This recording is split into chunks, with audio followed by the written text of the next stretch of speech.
దేశంలో పెద్ద ఎత్తున ఓట్ల చోరీకి పాల్పడి కేంద్రంలో బీజేపీ మూడవసారి అధికారంలోకి వచ్చింది. బీజేపీకి ఎన్నికల కమిషన్ అనుబంధ సంఘంలా పనిచేస్తోంది. దేశవ్యాప్తంగా జరిగిన ఎన్నికల్లో కేంద్రంలో అధికారంలో ఉన్న బీజేపీ ఓట్ చోరీకి పాల్పడిందని కాంగ్రెస్ పార్టీ అగ్రనేత గౌరవశ్రీ రాహుల్ గాంధీ గారి అధ్యయనంలో తేలింది.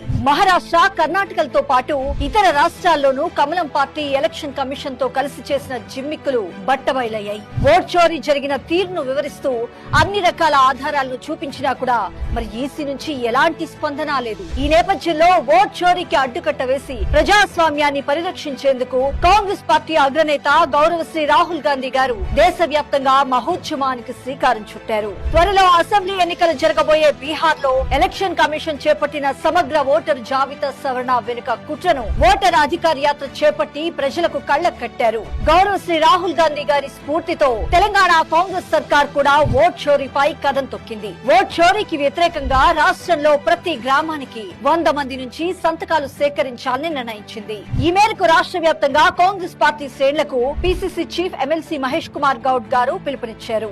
మంత్రులు, ఎమ్మెల్యేలు, ఎమ్మెల్సీలు, డీసీసీ అధ్యక్షులు, కార్పొరేషన్ చైర్మన్లు, పీసీసీ కార్యవర్గ సభ్యులు, అధికార ప్రతినిధులు, జిల్లా ఇన్ఛార్జీలకు దిశానిర్దేశం చేశారు. సంతకాల సేకరణ కార్యక్రమంలో అందరూ భాగస్వాములు కావాలని సూచించారు. ఈ నెల 15 నాటికి సంతకాల సేకరణ పూర్తి చేసి ఏఐసీసీకి పంపాలని ఆదేశించారు. బీజేపీ ఓట్ చోరీని ప్రజల్లోకి బలంగా తీసుకెళ్లి వారిని చైతన్యం చేయాలని పిలుపునిచ్చారు. సంతకాల సేకరణతో కమలం పార్టీ కుట్రలను బట్టబయలు చేసి ప్రజాస్వామ్యాన్ని పరిరక్షించాలని సూచించారు. అదే సమయంలో బీసీలకు 42% రిజర్వేషన్ల అమలు కోసం తెలంగాణ సర్కార్ చిత్తశుద్దితో తీసుకుంటున్న చర్యలను ప్రజల్లోకి బలంగా తీసుకువెళ్లాలని తెలిపారు.